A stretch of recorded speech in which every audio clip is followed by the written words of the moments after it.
So my objective today is to share with you a bit about the Toronto Pearson story. We're at a bit of we're sort of at the beginning of the journey in this regard. It's hard to follow an act like the San Francisco design, but let me tell you about the things we're thinking about as we want to future-proof Toronto Pearson. That is, provide the necessary capacity for growth while enhancing the experience for our guests. So I'll start with a brief story of our development to date, both physically, but also as a company. As it's been said here in this conference, a successful airport city starts with a successful airport. So Toronto Pearson in 1996, we took over the management, the Greater Toronto Airports Authority took over the management of Toronto Pearson from the federal government. We got the keys to 2 of the 3 terminals, Terminal 1, which really had reached the end of its useful life, and Terminal 2, which was fast approaching it. And yes, we also inherited an obligation to pay rent. The governance structure in the Canadian airport system is such that we are the landlord, or we are the tenant. And I mentioned we got the keys to 2 of the 3 terminals. Terminal 3 was built and owned by a private developer. And in order to better manage our terminal facilities, we first had to make that acquisition, $750 million. So the government, in anticipating handing over the keys to local airport authorities, had basically stopped investing in the terminals. So the focus for us was really, and actually for the first 10 years of our existence, was redeveloping those terminal assets, bringing a tired old airport up to the standards needed for the local economy. The $4.4 billion redevelopment program was one of the largest infrastructure builds in Canada at the time. And after it was done, we had 2 runways, over 1 million square feet of new cargo, lots of parking, and of course, terminal facilities. So by 2006, we had a shiny new Terminal 1, and we've certainly, and other people in the organization have certainly made the circuit and told you about the challenges and the rewards of putting that program together. But we did face the criticism that while the terminal was architecturally stunning, it hadn't been designed with a view to providing many of those shopping and other passenger amenities that all of us know are so important to offsetting our aeronautical charges. We also linked the terminals. We linked Terminals 1 and 3. Terminal 2 by this time was not really an active operating airport, and in fact is now demolished.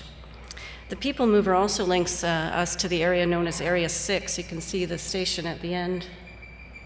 Find the pointer right here.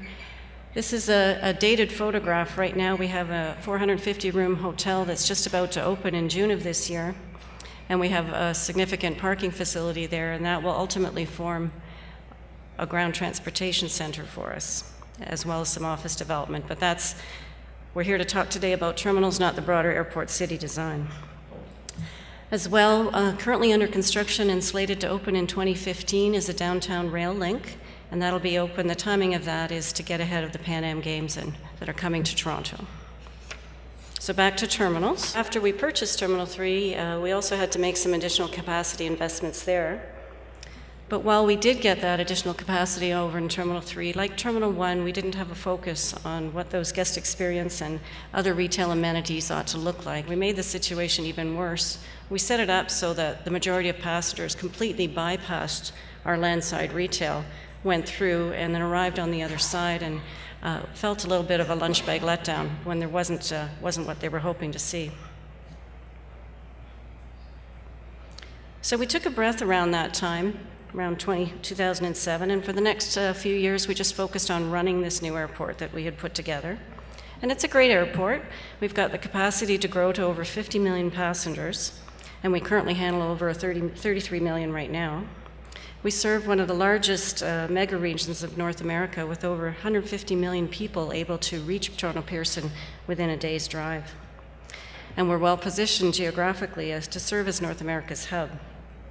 And finally, we have the benefit of 2 key carriers with which we can grow. WestJet, which is probably the most profitable airline in North America right now, and Air Canada, which has been named the best international carrier in North America 3 years in a row.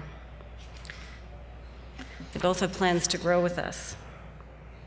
So that was the physical aspect of our journey, but now the journey for ourselves as an organization. That all sounds good, and we focused on putting the right facilities in place for growth.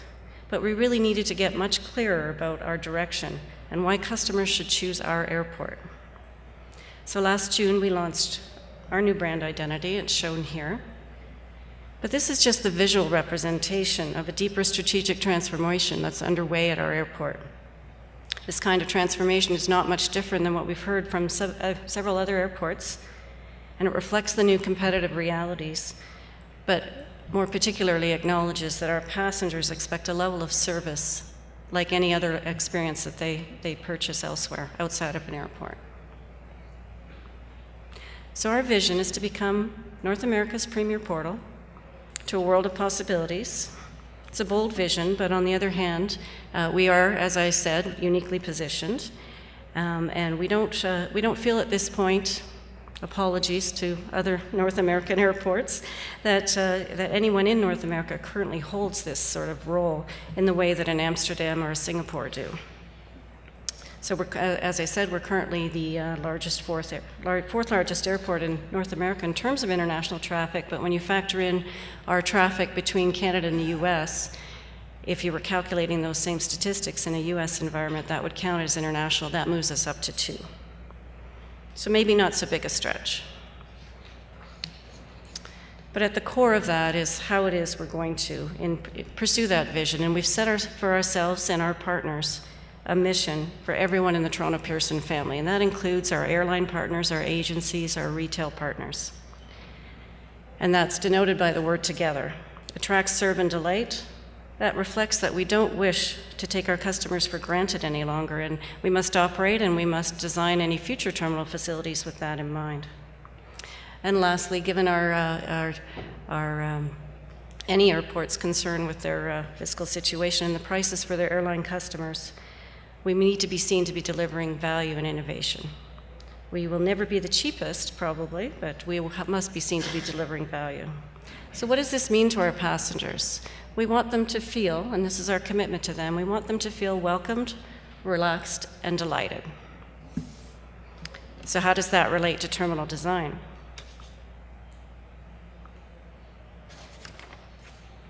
Two key areas, and you've heard some examples, some great examples of how San Francisco has approached this: guest travel efficiency and airport atmosphere and amenities. And it's a key principle of the terminal design. We have to enable efficient passenger flows, whether you're departing and arriving, or in our case, of particular interest, a connecting passenger. The terminal's atmosphere and amenities within that terminal, and part of our brand story as well, play a great role in delivering on that guest commitment. So a few examples. We're putting in place connections facilities in each of our 2 terminals right now. We're starting with Terminal 1 because, and I'll get to T3 in a moment, but we're planning so that all of our connecting passengers ultimately never have to actually physically arrive in Canada. They never have to take possession of their bag and then re-enter to get to their connecting flight. It'd be a major convenience not to have to hang on to your bag.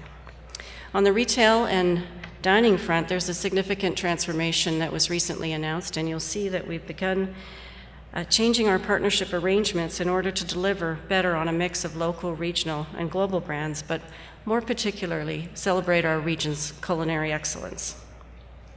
And so implications for terminal design in that regard, and John gave a great example about how the food and beverage seating can be integrated into the hold rooms. We need to, as planners, find that right balance between the terminal's architectural identity and those brands that we want for the guest to discover, but also make sure we have that appropriate balance of how all of those things are laid out. So for Terminal 1, we have plans to change well over 50%, but in Terminal 3, the change will be more significant.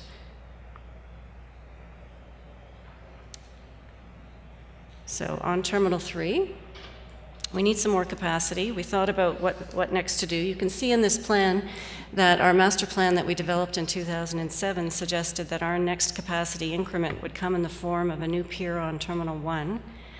But taking into account all of what we've just talked about, our commitment that we wish to deliver on for our customer, the current state of the economy, or the economic recovery, and for Toronto Pearson, the way in which the growth is arriving on our doorstep, and there's significant pressures within the Terminal 3 and the airlines that are operating from Terminal 3, we've decided to go there next. So, primarily, all of these guest experience and capacity increments will come, but our terminal lands are fairly constrained, so we've elected, instead of expanding the terminal out to the sides, we're going to raise the roof. And that'll allow us, and apologies to Curtis, who yesterday was referenced as the architect of the roof. We, at this point, don't have our design architects on board, so we don't have pretty renderings to be able to show you what this could possibly look like. But what this gives us is over 6,000 square meters of new space, all within the same building footprint. And the key program that will happen in the roof space will be a consolidated large customs facility. We currently have in this building a split customs operation, which is not a good experience for our guests. And as well, what this will be able to give us is a dedicated connections facility. So again, those passengers who are connecting won't ever have to clear security, provided nobody at customs has a particular interest in having a longer conversation with them. They won't have to clear their bag or claim their bag. They can just drop down to the departures level that's shown. So we're going to see some improvements in our connecting times in the order of 40%. Just want to show you a few pictures of what the retail environment, the atmosphere, and the amenities that we're focusing on look like in Terminal 3 right now. I'm also going to speed up a little bit because my countdown clock has shown me I've used up my 15. And so when we do that expansion, essentially by creating that extra space on the roof, we're able to rearrange all of the departures area. If more than 60% of our retail is currently pre-security right now in Terminal 3, it's clearly in the wrong spot. And we will be able to create a significant playground for us to be able to have those kinds of things. And we've talked to the team at San Francisco to pick some of their brain too. And all of those amenities that John was alluding to, we're excited to be able to incorporate at our little Terminal 3. So just one example of what that might look like. So the Toronto Pearson story right now is a story of a company, on a journey of change. We're changing to the benefit of our passenger and for the Toronto Pearson brand. For T1, as I said, we're doing a lot of infill and a lot of rearrangement of our connecting flows. For T3, we're in the throes of recruiting a design team so that we can get on with this plan, and ideally we will be finished by end of 2015, beginning of 2016. From a planning perspective, we're going to turn our attention next to that ground side I alluded to. We need to make sure we focus on the connectivity of Toronto Pearson with the surrounding region, building on that train that's coming. So thank you. Thanks for taking the time to hear the story of Toronto Pearson, and we look forward to updating you.